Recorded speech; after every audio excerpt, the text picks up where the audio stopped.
that works, no one can get it like me. Yeah. This is basically what a first podcast looks like. Okay. What do you think so far?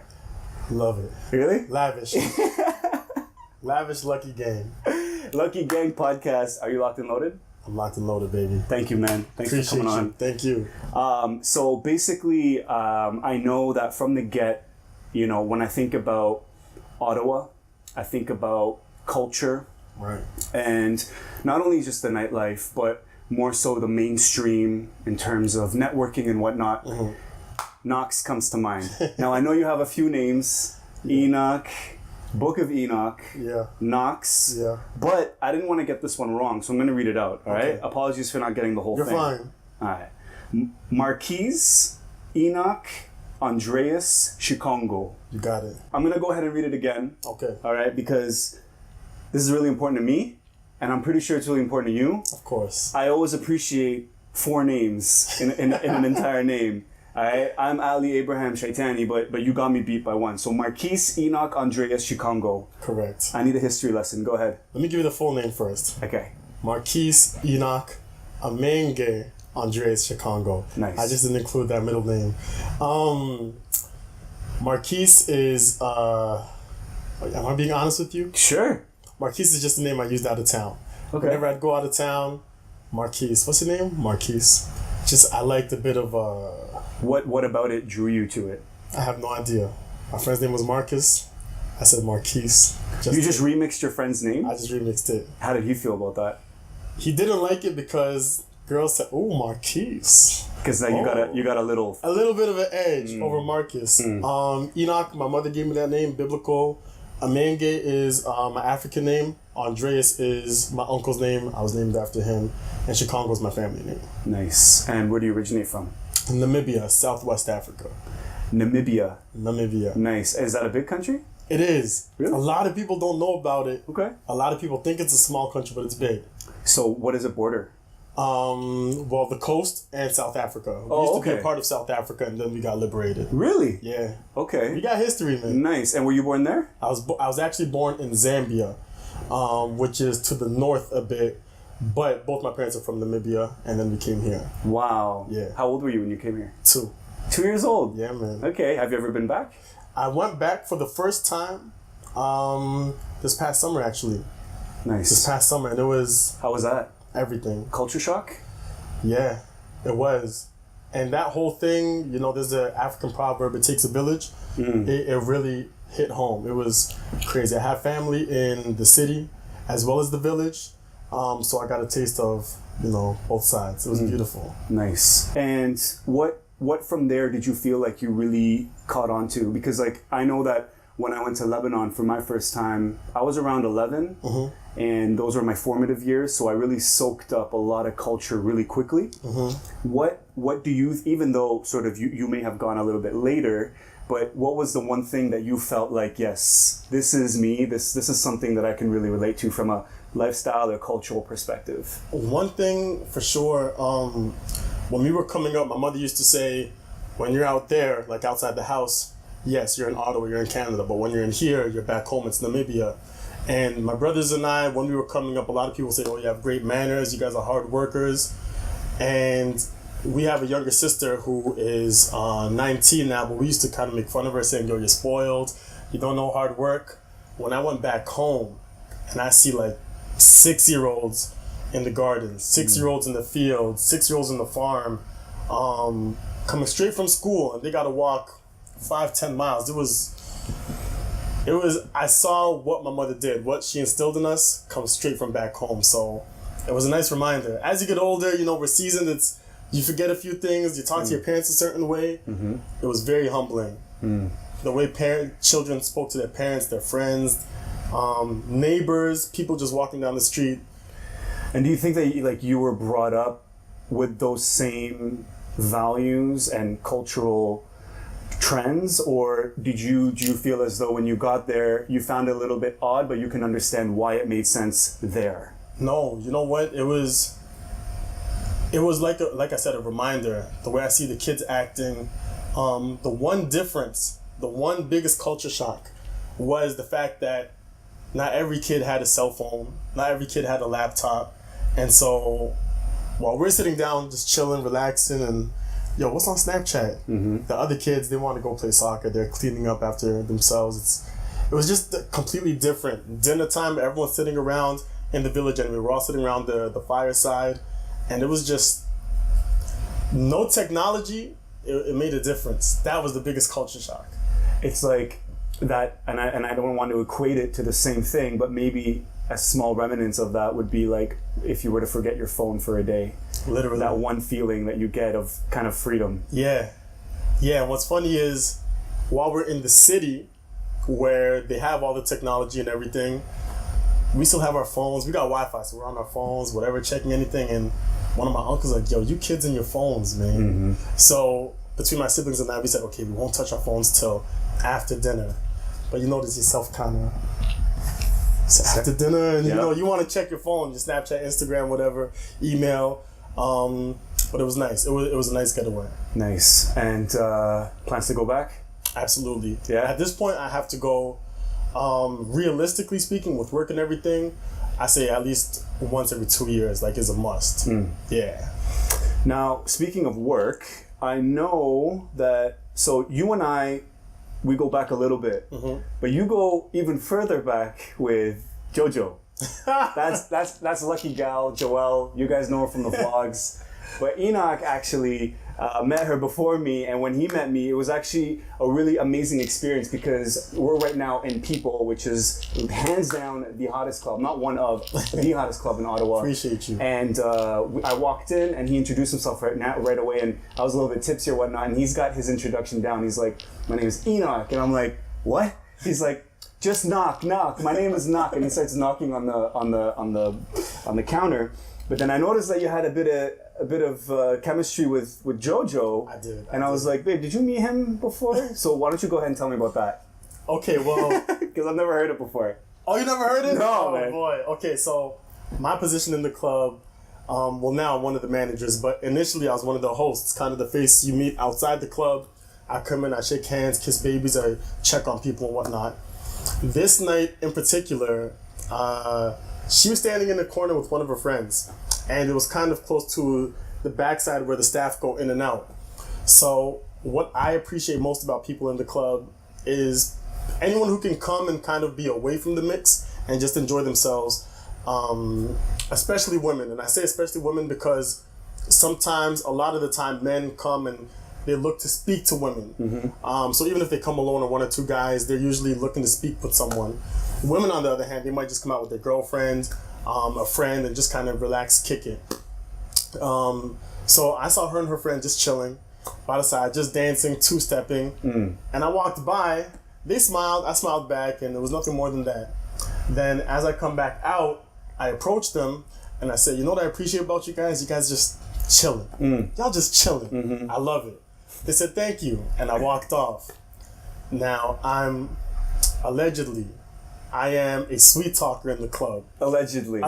Sure. So a couple of the staff members saw me, and they said, yo, what are you doing? You sweet talking? I said, no, I was just saying hi. They said, was that so? Well, you know who that is, right? I said, no, I don't. I didn't even get a name. But that's Ramsey's sister.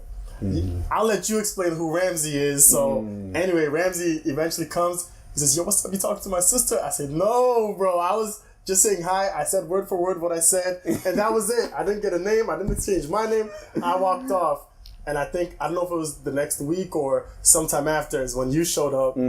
Now I see the husband to Ramsey's sister. Yeah. Muscles. I said, oh, you put a face to the name now. Yeah, but that's how we met initially. Okay, nice. I like that. I mean, for me personally, my side, I did get a couple of texts. I'm not gonna lie. Oh boy. I knew who you were. Did a background check real quick. What's going? There's a lot of Lebanese people in Ottawa. Man, you're not lying, bro. You know, my sister comes here a few times, and I usually get the full report. Sorry, sis, if you're seeing or hearing this, but you know, I like that. The fact that, you know, you were able to see two girls that are genuinely having a good time, and you took the time to appreciate that from a really innocent and really happy place. But right. tell me a little bit about that, because I know you've been exposed to a lot of nightlife, okay? And I know a lot of people listening in also are of that demographic and they like to go out and stuff. What should a guy do? Because you're smooth, you're calm, cool, collected, and your name is Marquise. Allegedly. So I can't allegedly. So I can't really touch that. But what would you say to guys that are just looking to have a good time and to maybe stand out from the rest? Because in my single days, now I'm not aggressive. I was never aggressive with girls, right? And that's just because I was brought up with them, and so I appreciate them from another angle. But that said, I still see it when I go out with my wife, with my friends, with Ramsey, and everybody. There's a lot of aggression there. So what would you tell guys, from Marquise, Enock, Andreas, Chikongo? There you go. Number one, don't talk to every single girl that walks by.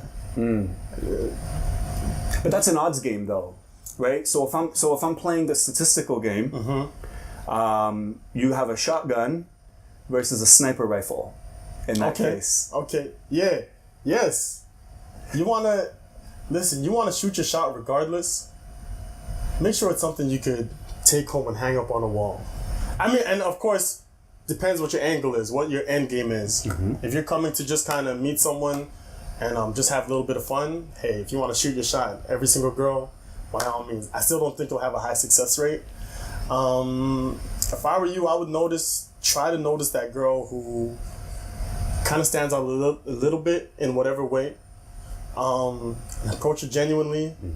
If you do have a line, make it a corny line so she can at least laugh and you can admit it's corny. For me, lines never work. Never ever work. Are you single? I'm currently single. Okay. So what would be a top shelf quality line from Enock? I'm gonna put you on the spot. I'm sorry, because you're a talent in this space, and it's only fair that you know what I mean, that people actually get the real deal. So you're feeling good, and you see quality. You see somebody that meets all of your criteria. Right. Check. She may be. You know what? I'll make it even better for you. She may be even past a couple of glances your way. So now you're a little bit. I'm setting the scene right now. So now you're a little bit more confident. You walk over, or do you believe in serendipity where you kind of migrate, or do you beeline it? Do you just walk right over and begin the Like, are you more formal or informal? Okay, me personally, yes. Especially at my place of work, I try not to engage with anybody. Let's take you out of that context. Okay. Oh, you really put me on the spot. Hey, man. The people need help, man. Truthfully, it's a war out there. I love a challenge myself. I'll say that much. I'd probably approach her, but I would say it really depends. It depends on the scenario, bro. Okay. Let me simplify it for you. You've gone through all of the process. You actually just end up, you're back to back at the bar, and you know what? Hold on. Let me give you a scenario I gave one of my friends. How about that? Sure. So one of my friends hit me up, and he said, yo, Chico. My friends call me, the friends I Not came another up with, name. Another name. Seriously? They call me Chico. So he hit me up, he said, yo, Chico, there's this girl, she rides on the same bus. We go to work every single morning, 5 days a week. I have no idea what to say to her. So I said, okay, have you guys exchanged eye contact? Has there been any kind of rapport or anything? He said, I mean, we look at each other now and then, we smile, but I don't really, you know my style. I don't know how to approach her. I don't want to approach her. I'm too shy. I don't know what to say. I say, okay, how about this? You walk up to her the next time you see her, sit beside her if the seat's open, and say, 6 degrees of separation. Chances are she'll say, excuse me, pardon me, and she won't know what you're talking about. And you say, forgive me, this was years ago. I looked it up and everything. Okay. But they say people on Earth are separated by 6 degrees of separation, meaning, what is it, every 6 people we might somehow connect to each other? I think it's everybody's connected to one another through 6 people that you know. Something like that. Okay. So I think that movie, Pay It Forward. Do you remember? Have you seen that movie? Mel Gibson? No. It was with that really amazing child actor from Sixth Sense. And I don't recall. Anyway, so he came up with this pyramid scheme in school to pay forward good deeds, and it took LA by storm or whatnot. But yes, you're absolutely right. 6 degrees is a real thing. Something like that. Okay, yeah. So I said, you say 6 degrees of separation, and that's it. Don't say nothing else. She'll probably say, what do you mean? And you say, well, it is rumored that everybody's connected somehow by 6 degrees of people or whatever the case may be. We've been riding on the same bus for 5 days a week for about 2-3 months now. I'm sure somehow we know each other in one way or another, but I'd like to get to know you on a personal level. And she might. Chances are she might giggle a bit or whatever, but that'll be room for conversation at least. So that's an example of something I suggested like to that. someone. I like that. You took the scientific route. Just something to kind of draw her attention. I like that. It kind of stands out. A little bit. I mean... Is it something you'd use? I've never used it before. I don't like to repeat lines. Right, but you're willing to steal Marcus's name and completely... Marquise is what I said. Yeah. Marcus is Marcus. I said Marquise. Sometimes it's necessary. Yes, that's okay. And so we talked about you being at work and whatnot, and I see you here. And for me personally, you know, I can vouch that I just want to make sure. Yeah, I can vouch that, you know, when I do come here, you know, in Ottawa at People Nightclub, I feel a strong sense of community. Right. I feel a strong sense of family. You know, never mind the fact that, you know, Ramsey works here, my brother-in-law, and the fact that I have history with most people. But just if I were to be walking in just right off the street, just a fresh face, I immediately feel welcomed and super comfortable. Tell me a little bit about that vibe. Is that something that you guys set out? Was that something you guys thought was missing in Ottawa and wanted to work on, or did it just happen naturally? Kind of just happened organically. Yeah. Most clubs in the city operate, most clubs, Friday and Saturday. Some clubs even just Saturday. For us, during the slower seasons, winter, we're open Tuesday to Sunday. Summertime, we open Tuesday as well and only closed on Monday.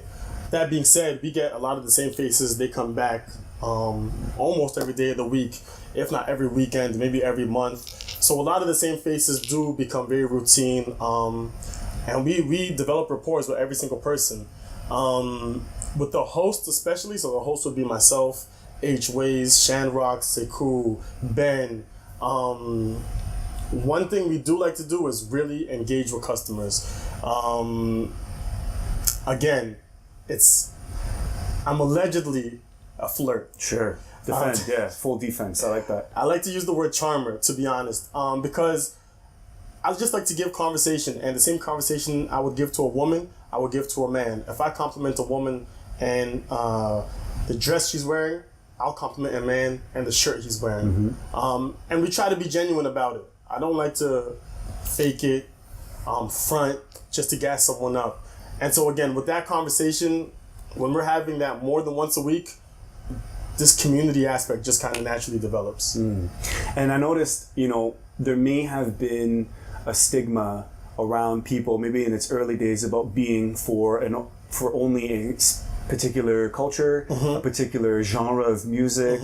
And I feel like you guys have been sort of breaking down those barriers. Every weekend is just a banger after banger. You Absolutely. guys are putting in so much work. And one of the ways that you guys are actually breaking down those barriers, cultural barriers as well, is through other projects. Right. So tell me exactly how, and I know you're leading a couple of them, how are you guys like diversifying? And this is really some added value. If anybody's listening that wants to start a project or wants to open a club or wants to manage or is in that industry, can you talk to me a little bit about how you guys have diversified, opened it up? Our group, so People is the club. The marketing team behind People is Breakout Squad. And our group, we just try to push the envelope and we strive to do things just completely different as much as we can. The reality is clubs happen us 5 days a week, but every single weekend you're going to a club and it's hard to recycle certain things. So what we try to do is do things different.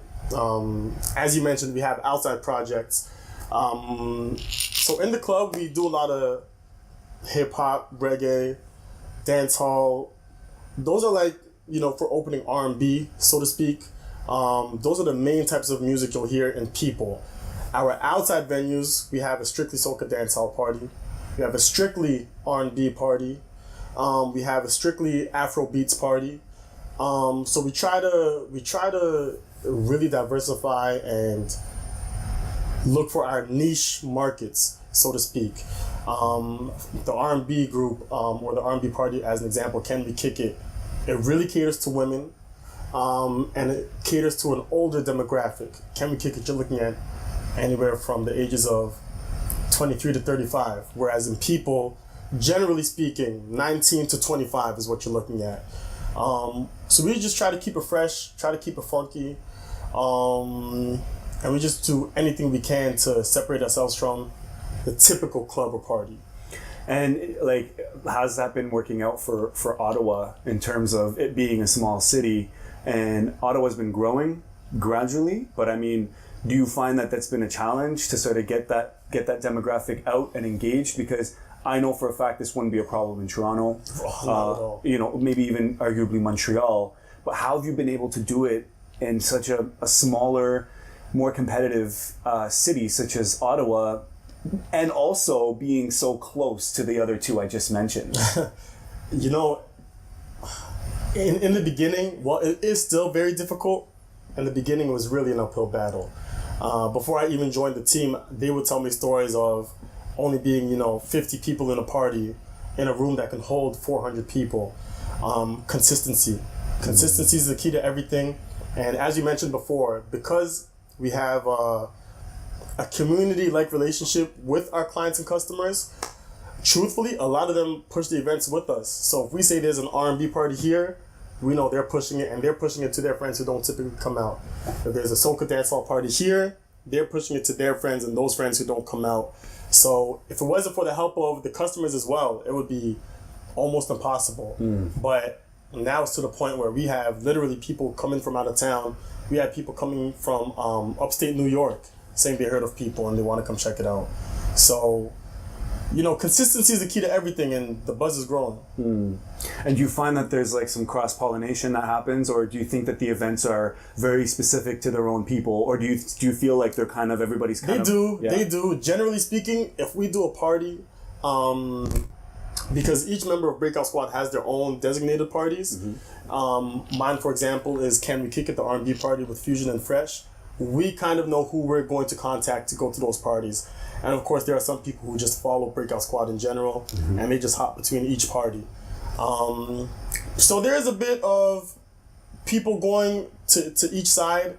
Sometimes if we have two parties on one night, we'll lose some at this party because they weren't here. Sometimes it gets so busy, to be honest, that some people will choose not to come out because they've partied so much with us. But we keep getting new customers. We have returning customers, and as long as we keep pushing the envelope with ideas, I'm confident that it'll continue to grow. Risk and volume, the amount of work that you're actually putting out, and the amount of risk that you take every time, right? Without any guarantees. Right. I've taken risks, with this podcast or with my YouTube channel and sort of the brand, the Lucky Gang, Lucky Loush brand. It's a lot of work. Yeah. But you fall in love with it even more the harder it gets, and the more trials and tribulations you kind of go through. That relationship kind of becomes yours, right? Right, absolutely. How do you surround yourself? I know you mentioned Breakout Squad. How do you surround yourself with the right people? Because I noticed for me that the more risk you take, the more it filters out people. Right.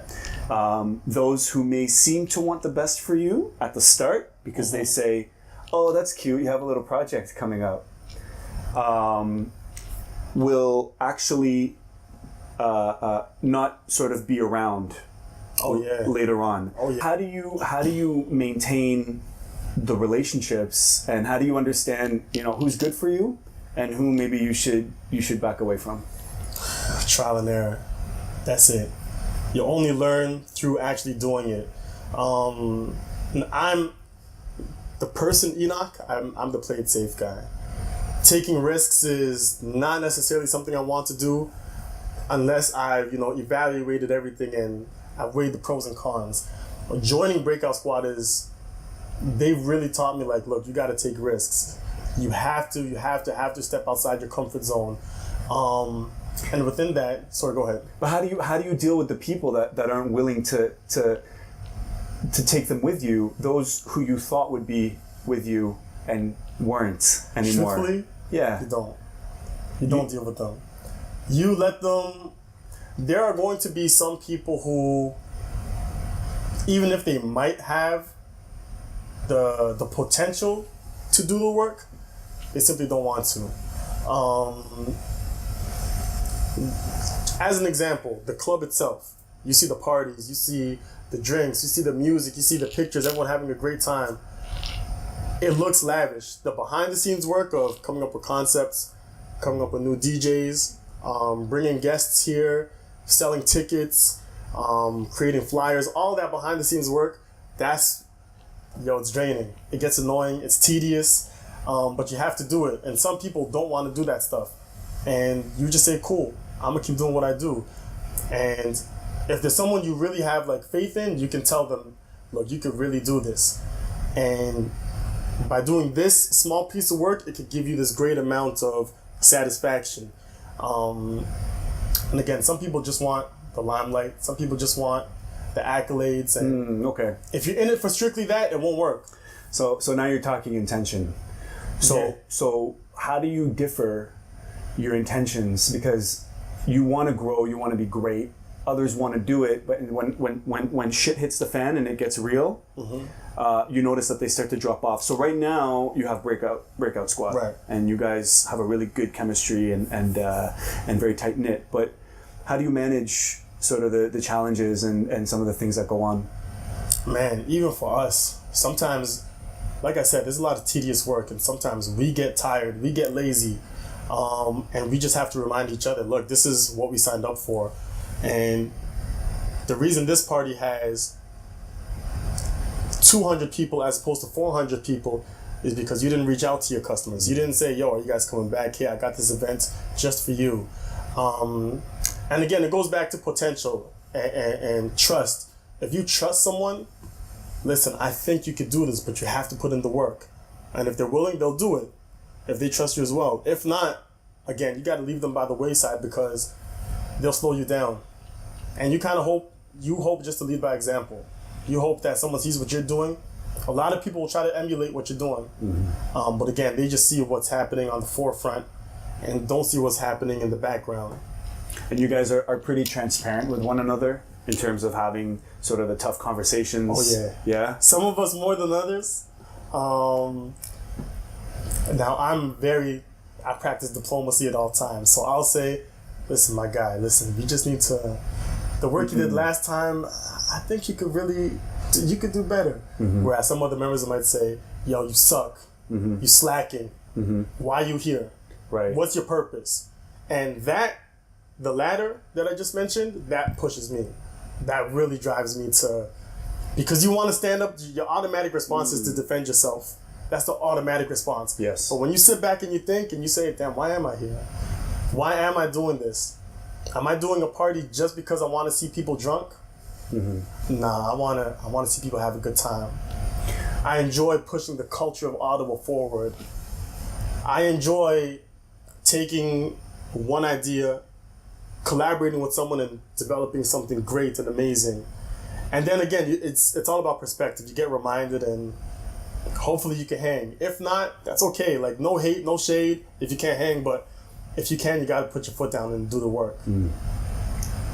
And you mentioned culture. What does culture mean to you? Man. If you can define it in your own terms, sort of what it means for you in your life. Culture. I would say possibly the day-to-day qualities maybe that you showcase. So if someone walks in your house, you simply offering them water, something to eat, those are qualities. If someone comes to your city and you guys are known for poutine, let's say. That's a quality specific to your city. So again, as far as the nightlife in Ottawa, the party scene in Ottawa, the culture, we want to do more than just music and drinks and dancing. We want more than that.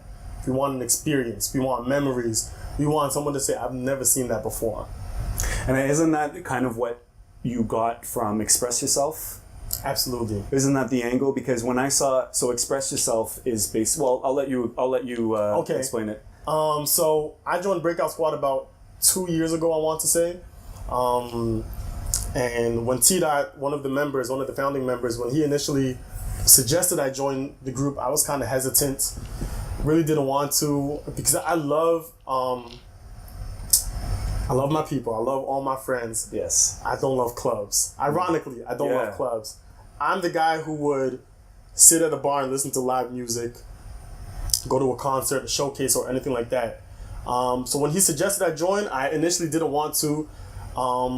Then some things happened in my life. I kind of wanted to do a bit more, buy a house, have something that I can say is mine. So I said, listen, why don't I take on the second job? So I joined, and I pitched the idea of doing live music. Now, within our community and demographic, being urban and young, fresh out of school or maybe still in school, live music isn't really a thing. But, I sat down with T-Dot, Critic, who's another founding member. He recently moved to New York. Shout out to Critic. Shout out to Critic, man. And That's T-Dot. my guy. Critically acclaimed. We sat down. We kind of danced with the idea. And we said, it would have to be a weekday, which is another challenge. Bringing people out on a weekend is one thing, but in Ottawa, bringing people out on a weekday is a whole other thing. And you've been able to do that. But this is like we're talking. Let's be real. Like this is Wednesday night in Ottawa, Canada, capital city. Yeah. Yes, but still with competition from Montreal, Toronto, just a smaller, less engaging city. And you know what's funny? When it really started kicking off, that's what people would say. They'd say, I'm surprised that something like this exists here. I feel like I'm in Montreal. I feel like I'm in Toronto. And that is, as much as we want to separate ourselves from them, we want to be in the conversation with them. So, That's a good point. I blab a lot, by the way. Forgive me. If I didn't answer the question already, Express Yourself is a live music night that we do here on Wednesday nights. You're on a podcast. You're not blabbing at all. I hope not. No, man, not at all. Like for me, when I see an opportunity to just get creative, maintain the culture, and do it in a town that's not really known for that, to me, those are all wins. Right. And I'm sure you've had sort of a good variety of people come in and express themselves. How, or not how, but what was to you the most powerful performance? What really hit you, and what was it about? What was the topic? What was the subject matter? Because you guys get poetry. Do you get poetry, or is it all music? Is it all music? Okay, so the main focus of it is music. Music, yeah. And we highly encourage live instrumentation because it adds a whole other dynamic. But we do poetry. We used to do comedy, not so much. Comedy's hard, bro. Comedy's very hard. Damn. Real hard. We had some people, they tanked. Damn. But we had some people who really, they'd have the crowd in tears. But sorry, just real quick, if you want to test yourself and you want to grow at a rapid rate, really. Trust me, comedy. Be judged. Oh yeah. Because we're always running away from judgment. Absolutely. Right? We hate it. We want the praise. Yeah. But without the bad. And for me, even if they may not have performed very well, just from a character perspective, themselves, now they may be delusional and actually think they're funny and whatever, that's a whole different story. But for somebody to legitimately make themselves vulnerable on purpose, really speaks to their character. And if they're able to flip that and learn from it and grow from it, they're unstoppable. Let me tell you, there was one guy. So there's one host of Express Yourself. His name's New Love. That's his real name. And he said, my brother does comedy. He wants to try it out. I said, he wants to try, he's never done it before? He said, no. I said, you want to bring him here? Because it's not a comedy crowd here. No. So people aren't necessarily here to laugh. It's kind of, if you make them laugh, they laugh. And he says, he wants to try it. So I said, all right. you've seen what happens if it's not so good, right? He said, yo, he wants to try it. So his brother came, and he was doing okay. And then it started getting a bit awkward. Oh, man. Hold on. Some girl... I could feel it. Some girl yelled out, yo, you're not funny. Oh, the worst. And it was dead silence. The worst. Dead silence. And he paused. He froze. And he said, man, you mad I didn't give you my number at the beginning of the night. Shut up. And the whole crowd just erupted. Nice. It was like a split. He almost lost it. Right. But luckily, he came back. Timing was everything. But it's not easy. It's not easy. That's a success story. Hell yeah. I love that. Yeah. Turning a negative into a positive. Absolutely. So, I mean, but from a performance perspective, what do you think from a, just a hard hitting or something that struck you? So I have two moments. Two moments that always stand out to me. So we furnished the club a bit. So we used to have the stage in the back corner and out in the center of the club. But there was one time where we had Peterson and band, and they were in the corner. The lights were a nice dim blue, and I don't remember what song was being sang, but every member of the audience was just silent, just taking Deressa. She's amazing. She was singing while Peterson and the rest of the band were playing. And someone came up to me who doesn't typically come out, but she was kind of ragging on me. She said, yo, live music ain't my thing. I don't know. But she came up to me that night. She tapped me. I turned around and she said, yo, I see your vision. I see what you're talking about now. That moment always stands out to me. Second moment was T-Dot's birthday, where we had Melodic Sounds. These brothers originally from Jersey, but they moved up here. And the energy was just something we had never seen before. We had the drums, sax, bass guitarist, pianist. Yeah, sax, right? Not sex. Saxophone. Yeah. Okay. And everyone was standing up. You would have thought it was like a rap battle, the way everyone was circled around the band. The energy was just so high. T-Dot's like over here like, yo, what is happening right now? It was just amazing. Nice. But those are like two high points I always remember.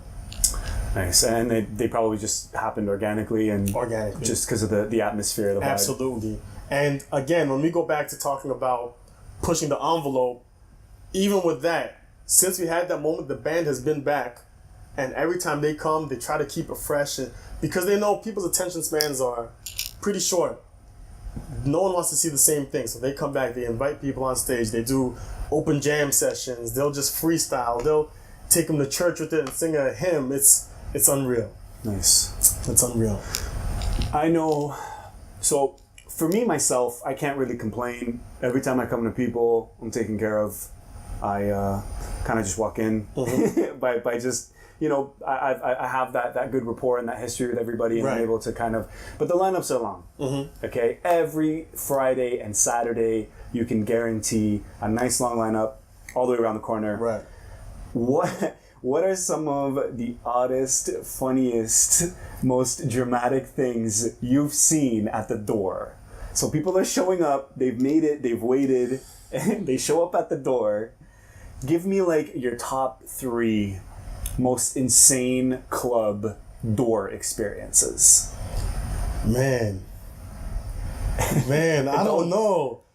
Okay, one I can say this is by far maybe one of the funniest things I love to see. So let's say there's a long lineup.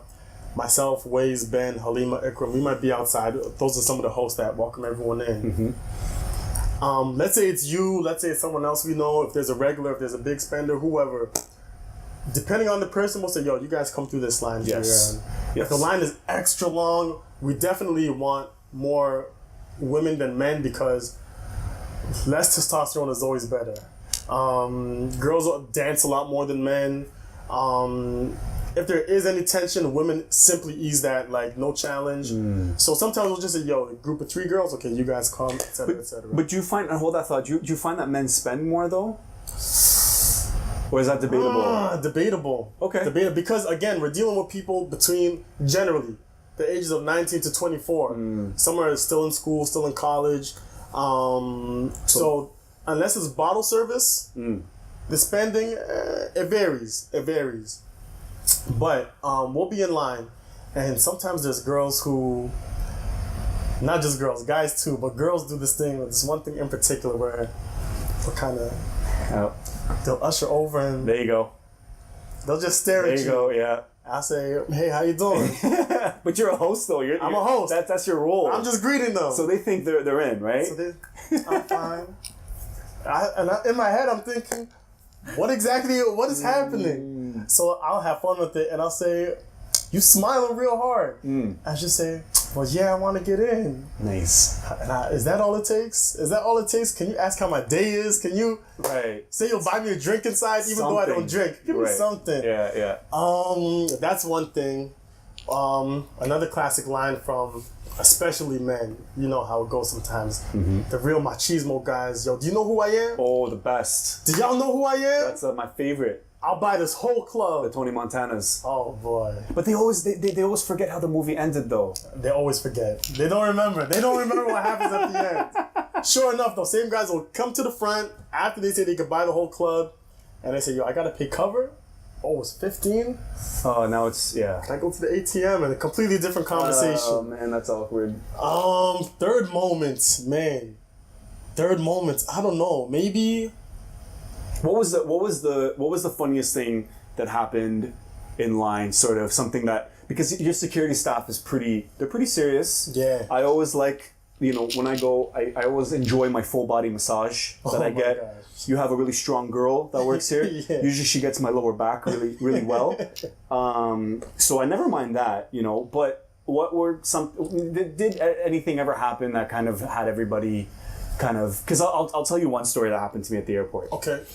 I was flying out to BC, and on my way back to Ottawa, and this was during the Roll Up the Rim promotion for Tim Hortons. All the Americans watching, listening, you guys now have Tim Hortons, so you know what the hell I'm talking about.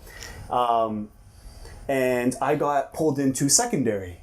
I don't know why. Right. There's absolutely no reason why Ali should be pulled into secondary. None at all. But I had a brown guy there, and he's like, okay, so we have two options for you. I can either do the full pat down here, or I can take you into the room, and we could do it there. And I said, well, aren't you gonna buy me a drink first? And as soon as I said that, luckily he was in a good mood. Right. Everybody just kind of started laughing, and that really just eased up the whole tension. Yeah. And what did he end up doing? He actually ended up giving me a Roll Up the Rim that he had found, and he's like, "Here, I'm actually gonna give this to you before I pat you down." That's dope. Here you go, my man. And then like he did his thing. We laughed about it, and I just went about my day. So like I always, for me, I guess tension can build up so quickly, whether you're at the airport or in a club. Yeah. And how do you diffuse it? What are some, because your staff here your security staff are on point. Yeah. I get that, but how do you guys diffuse that? Because like you said, testosterone can be a problem. You know what? I try to tell my security. I let them know all the time. Generally speaking, people don't like authority. So you see authority and you just don't talk to me. I'm the same way. Or challenge, because as the bottle service gets going, that's when people turn into heroes. So I try to tell them, since chances are people will look at you as the enemy, as the authority figure, like I'd rather talk to Knox or Ramsey or T-Dot as opposed to security. Just be very mindful, be very conversational, and if there are any issues, call one of us. One of my favorite lines is, let's say you get into a scuffle or you're arise for whatever reason. I like to, Ali, it's me. It's me, bro. Come on, do this for me. Yeah. Typically, they calm down. That's a good point. You're a friendly face. I try to be. I have one childhood friend. He has a bit of mental issues, truthfully speaking. And he wants to come in the club so bad. But I know he's a hothead. But he used to come around. He still does, but now security know what to do. He used to come around, says, yo, I want in right now. Okay, may I have ID, please? I'm giving you nothing. Nothing am I giving you. Listen, sir, you can't come in. I can't come in. I'll buy this place right now. Call Enock. No, So before they didn't know who he was, right? So I came out. I said, yo, my man, what's up? Yo, I want to get in the club. My man, do you got ID? I don't got ID. My man, we can't let you Get your ID, I'll see what I could do for you. Truthfully, he can't come in the club because it'll be too much of a headache. But ID is a real problem though that a lot of people don't know about. Like it's not whether or not, like, even if we're friends and I walk in, like, I become a liability. That's something a lot of people don't understand from a legal perspective. Mm-hmm. You're my boy, but you don't have ID, my man. Why would you come, first of all, without that? How are you even driving or leaving your house? That's A. But the less obvious one is why would you want to jeopardize my place of business? That's the biggest thing. That's what we say to people. Again, when I say, like, this is me, dude, this is where I work, bro. Come on. Just look what we've done for the city. Yeah. Don't make it easy for us. Yeah. Same way we try to make it easy for you. More times than not, it works. Anytime my friend I was just talking about comes around, yo, I want in the club. Knox, they call me, I come out, or they'll say, yo, Knox ain't here, but listen, I'll get you next time. And now he just daps everyone up and he keeps it moving. Nice. Yeah. So everybody knows the history, sort of what you've done and how busy you are and everything. What keeps you motivated? Like, really, truly, what keeps, like, honestly, if you were to dig deep and when you wake up every morning, what makes you give a shit and want to do better every single day? Honestly, it's easy. It's the challenge of trying to top yourself. The challenge of trying to be better. It's as easy as that. I have an office job, and I've been there for a while, but it's repetitive. I'm complacent. There's no real challenge. Express Yourself was like the first real challenge as far as the club. Coming in initially when we have to, all I did was, I was just a host. Just greet people at the door, make sure everyone's okay, make sure the servers are serving. Simple. Having different good performers Quality. Every week, challenge. Topping the performers last week, challenge. And sometimes you don't meet that challenge and the performance is not as good as last week. Okay, now I gotta top that and still top that, or at least bring me back to where I was. And when I get back there, I gotta top that. Parties, concepts, same thing. If we do one party and we have girls being carried out in a car, we want to come back and have men doing backflips. Or we want to have, this hasn't happened yet, but hopefully, a bartender who can blow fire down the bar line. Or anything like that, anything that can grasp people's attention. Having people come and say, like, you guys are doing good, it's a great feeling, but it feels even better when you can sit back and you say, like, yo, I did do good. This party really was outside the box. This party took the city by storm, and people are still talking about it from months ago. We have one party coming up that I can't talk about yet. It's happening in February. We did it, I want to say October. Heck, I'm gonna give it to you. It was called Magic. I'm gonna give it to you. It was called Magic. We got an exclusive. The party was called Magic. Okay. We can't talk about what takes place inside of Magic. I'm gonna be there. It's really, you have to be there. Okay. Make sure you bring Joe. I will. Make sure. I will, for sure. I don't want to get you in trouble. She'll be crowd surfing. Don't worry, she parties harder than me. I don't know if it's that kind of party. She might chill out. But this party, as an example, everyone's talking about it. Yo, when's the next one? Let me know.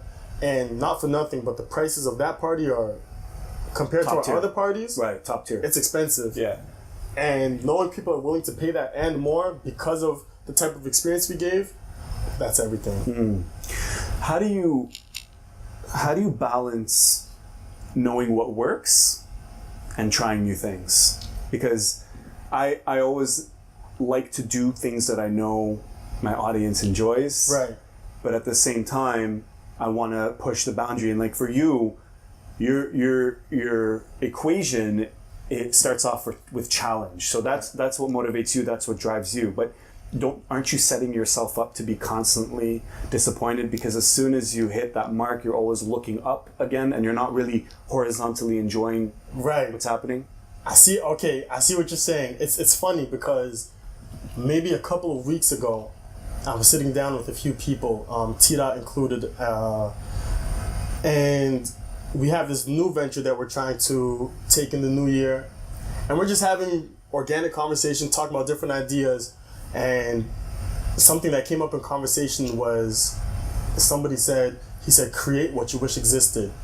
And we kind of sat there and we said, oh, I've seen that before. That's a gem. Did you Yeah. say that? Did you say that somewhere else? Well, when we had that conversation, I put that. T-Dot said, yeah, I might have to tweet that. I don't have Twitter, so I said, yeah, I'm going to put that on my Facebook. Create what you wish existed. Yeah, and that's the real thing. When you think about what you would want in a party, or people who are like you, your friends, your family, your wife, whoever, when you really cater to what people want, you'll see like, wow, I'm creating something. Mm-hmm. When you create something that you love and you see people are on the same wavelength as you, again, it's just as fulfilling. And people will sit there and they'll say, wow, why didn't I think about this? Or they say, I've always wanted that. And that's the driving factor. Nice. So it kind of comes full circle. You know, you want to constantly challenge yourself, but you want to satisfy yourself as well. Yeah, I love that. Create what you wish existed. Or Yeah, so it's kind of like there's a call to action there for you to actually become a creator, because we're so used to just consuming all the time. You have to actually start thinking about making something from nothing. Absolutely. From the ground up. And sometimes, let's say a podcast, for example. Let's say tomorrow I say, I want a podcast of my own.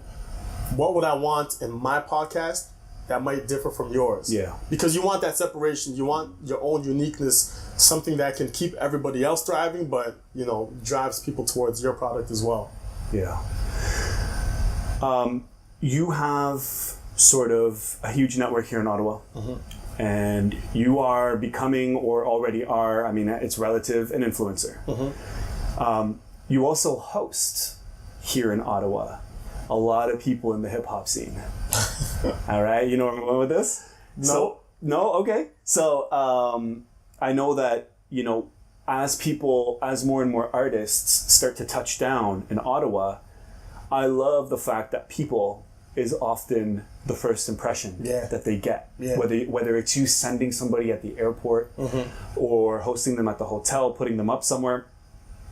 How has that been for you, and how would you describe the feeling every time you host somebody for the first time? Okay, that is weird. That is a weird feeling, because, you know, you hear celebrities sometimes say like, yo, this is so surreal and I can't believe it. And you kind of think, cliche, whatever, you're just saying that. But it's a real thing. As an example, I want to say it was a Thursday. I don't remember. I think this was the first or second year of People, and the weekdays weren't as popping as the weekends. But Kevin Hart, who's arguably the biggest name in the industry right now, he came into town, and man, my phone was blowing up. I don't really go out unless I'm working. Mm-hmm. I wake up, I got like 28 missed calls, and I'm thinking, what the heck is going on?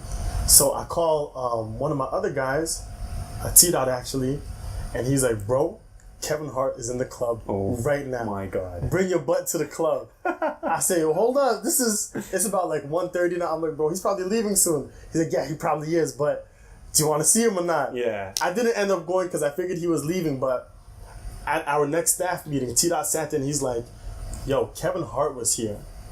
I need you guys to take that in for a second. In Ottawa, where no one really talks about anything, we didn't have to pay for anyone to come here, but this was a place that was referred to him. And it's just like, damn, like it's a great feeling. It's kind of an unreal feeling, because you still feel like, damn, Kevin Hart was here. Let's say we hosted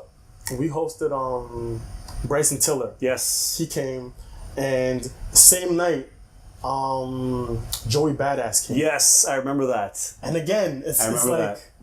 Joey Badass came just because. And for me, I love that New York boom bap rap. I love that. So when he was here, I was like, oh my gosh, I got a little giddy, you know? Yeah. So honestly, it's a great feeling knowing that we don't always have to seek people out. Sometimes people just hear about this place or are referred here if they haven't heard about it. And it's just a great feeling all around. Yeah, word of mouth versus actually officially, formally hosting them. Yeah. But when they do show up, though, I mean, there's obviously a protocol. There's stuff that you guys do. Absolutely, yeah. Depending on who it is, extra security. We give them a secluded area. They might have to come through the back door. Who was the wildest? The wildest. The wildest night we had here. Buzz-wise, yeah, I might say Bryson Tiller. Yep. Because we had him at the height of his breaking out. Yeah, he came up quick. Yeah, at the height of his album releasing and everything. I'm talking girls, guys, and the door price, not for nothing. It was up there. Mm-hmm. And the lineup was down the road. Tickets, I think the on sale tickets malfunctioned. It was kind of crazy. Was that on or around Canada Day or after? Because I think he had a show at Lansdowne, right? Yeah, I don't remember. He was a part of a not Blues Fest, but a festival. Yes, I don't know if it was Folk Fest or it was one of them.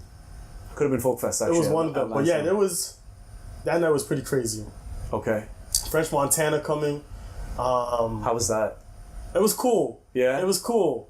The people outside especially, there was tickets, again, pretty expensive. So there were some people genuinely outside like, look, I can't come in, but I'm getting my picture with French. I'm making sure I follow the car and all that. Right. So we had a few wild nights. Nice. Amazing. And what do you have coming up? Anything in the future? Future plans? Yeah, we got something new for Ottawa. Again, I can't talk about it too soon. Man. I wish I could give you the exclusive. But yo, create what you wish existed. That was really the mantra as we were sitting at the round table for this idea. We got Magic coming up again. Trying to get our DJs outside the city a lot more. T-Dot has DJ'd all around the world. Fusion is getting US bookings. Hopefully we can have our own Caravana party as opposed to just being on the bill. Obviously Caravana weekend, OVO weekend is unreal in Toronto. Yeah. And we'll possibly have our own party that weekend. So I like that. there's some things in the work. As far as the parties in the city, in Ottawa, man, we just got to keep pushing the envelope and see where it goes. Nice. Good, man. My man, I just want to take this time to thank you. This was the official Lucky Gang podcast. You are the #1 guest on this podcast. I appreciate you, man. Honestly, Thank you. And if I may, tell me. every time you come to the club, yo, nothing but love. You shake hands, you say what's up, yo, good to see you. Everybody loves you, never any issues. Thank you, man. And that type of customer is like, yo, that's what we want. Thank you. Someone who, no matter what, regardless if you're, you know the owners, if you have any kind of relations, super, super humble. Thank you, my man. No problems. You check on us and ask if we're good. That's right. I love it, man. I love it. So thank you, bro. Man. You make it easy, man. We try. Thank you so much. Enock, actually hold up. Marquise Enock Andreas Chikongo. Yes, sir. You are Lucky Gang certified. You keep it locked, you keep it loaded. Thank you, my man. Appreciate you, man. Hey, that was fun, man. That was real fun, Yeah. bro. I put the team on my back. I do it all for the family. Never be turning around. Never be turning around. Ayy. Never be slowing it down. Never be slowing it down. Ayy.